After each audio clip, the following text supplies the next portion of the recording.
Bienvenue à tous, je suis très heureux de vous retrouver. Voici l'essentiel de l'actualité de ce mercredi, qui nous emmène à l'Assemblée nationale qui a examiné cet après-midi les deux motions de censure déposées par le RN et LFI au sujet du Mercosur. Pour ce faire, Marguerite nous a rejoint sur ce plateau. Bonsoir très chère Marguerite, quel bonheur de te retrouver tout simplement. J'espère que tu vas bien et que tu as passé d'excellentes fêtes. Permets-moi de te souhaiter une très belle année 2026, plein de bonheur et de joie entouré des tiens. Et je le disais Marguerite, l'Assemblée nationale qui a examiné les deux motions de censure aujourd'hui déposées par le RN et la France insoumise, qui sans surprise ont échoué, pour protester contre la gestion du gouvernement sur le traité du libre-échange, sur le Mercosur, qui fait tant débat et qui a été prise en compte par l'Union européenne récemment. Les deux motions de censure qui ont donc échoué et le vote a eu lieu en fin d'après-midi à l'Assemblée nationale. Regardez. Pour l'adoption de la motion de censure, soit la majorité absolue des membres composant l'Assemblée, 288. Pour l'adoption, 256. La majorité requise n'étant pas atteinte, la motion de censure n'est pas adoptée. Résultat du scrutin, donc majorité requise pour l'adoption de la motion de censure, soit la majorité absolue des membres composant l'Assemblée, 288. Pour l'adoption, 142. La majorité requise n'étant pas atteinte, la motion de censure n'est pas adoptée. Et Marguerite, les agriculteurs, ça ne t'a pas échappé, qui se sont mobilisés hier dans la capitale devant l'Assemblée nationale au sujet du Mercosur. Ils réclament aussi plus de moyens et s'inquiètent pour la suite. Ils ont pu échanger par ailleurs avec la ministre de l'Agriculture, Annie Genevard. Une rencontre qui sont ressortis visiblement satisfaits. Les agriculteurs qui ont décidé quand même de passer la nuit sur place après l'annonce de la loi d'urgence du gouvernement avant de quitter la capitale très tôt ce matin. Image signée par des témoins sur place. Regardez. Moi aujourd'hui, en tout cas ce soir, je peux vous assurer une chose, c'est que on n'est pas venu pour rien en tout cas. Merci. On n'est pas venu pour rien. Merci Régis, merci. Demain matin, on s'en va. En tout cas, la mobilisation ne faiblit pas en région, notamment dans le sud-ouest du pays. Aujourd'hui, les agriculteurs ont mené une opération escargot sur la 50 entre Toulon et Marseille. À Toulouse, sur l'A64, un autre blocage s'est installé ce matin. 2 tracteurs ont été délogés hier soir sur place. Une dizaine d'agriculteurs ont eux été interpellés. Image signée par des témoins sur place.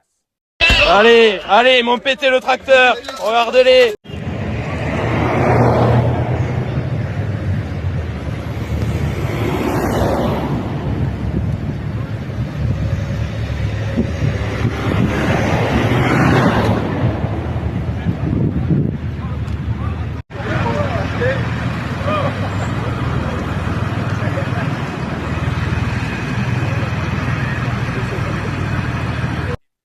Et vous, êtes-vous pour ou contre une réforme complète de la politique agricole suite à cette crise? C'est la question du 20h et vous nous avez répondu à 52% être pour contre 48% qui ne le souhaitent tout simplement pas. Merci beaucoup Marguerite de m'avoir accompagné ce soir. Ce fut un plaisir de te retrouver pour débuter 2026 ensemble. Je te souhaite une excellente soirée et je te dis avec grand plaisir à très bientôt. Et nous reviendrons sur l'échec des 2 motions de censure et de la mobilisation agricole d'ici la fin de ce journal. Dans le reste de l'actualité de ce mercredi, on a appris que le chanteur Julio Iglesias, 82 ans, est visé par 2 plaintes pour agression sexuelle et violence physique pour des faits qui remonteraient à 2021 sur 2 anciennes employées âgées de 22 et 28 ans de sa propriété des Caraïbes. Toujours dans l'actualité judiciaire, l'animateur et producteur Jean-Marc Morandini a été définitivement condamné pour corruption de mineurs par la Cour de cassation. Il est condamné à 2 ans de prison avec sursis, 20 000 € d'amende, l'interdiction de travailler avec des mineurs et surtout, il fait son entrée au fichier des délinquants sexuels. Il est accusé d'avoir envoyé des messages à nature sexuelle à 3 adolescents âgés de 15 à 16 ans entre 2009 et 2016, l'animateur de 60 ans qui officie toujours sur la chaîne CNews. À l'étranger en Iran, Donald Trump a prévenu le régime iranien d'agir de manière très forte si des manifestants sont exécutés alors que le pays traverse une crise d'une ampleur tout à fait exceptionnelle. Depuis la mi-décembre, des milliers de citoyens sont dans les rues face aux différentes crises économiques. Ils se disent prêts à se soulever contre le gouvernement. Alors, selon un dernier bilan d'une ONG, ce sont au moins 2500 personnes qui ont été tuées depuis la mi-décembre et près de 18 000 personnes qui, eux, ont été arrêtées. Et juste avant de nous quitter, revenons un court instant sur la principale information de ce journal. L'Assemblée nationale qui a examiné 2 motions de censure déposées par le Rassemblement national et la France insoumise contre la gestion du gouvernement sur le traité du Mercosur. Elles ont été rejetées sans surprise. En parallèle, les agriculteurs se mobilisent toujours contre ce traité pour obtenir plus de moyens. Ils ont manifesté devant l'Assemblée nationale.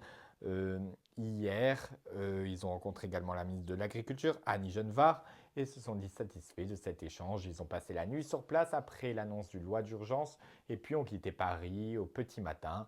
La mobilisation qui continue en région, notamment dans le sud-ouest où une opération escargot sur la 50 entre Toulon et Marseille ont eu lieu, et notamment un autre blocage à Toulouse. Malgré des évacuations la veille, une dizaine d'agriculteurs ont eux été interpellés. Et c'est ainsi que se termine ce journal. Je vous remercie infiniment de nous avoir suivis. Je vous souhaite une excellente soirée tout en prenant bien soin de vous et de vos proches. On se retrouve demain dès 20h.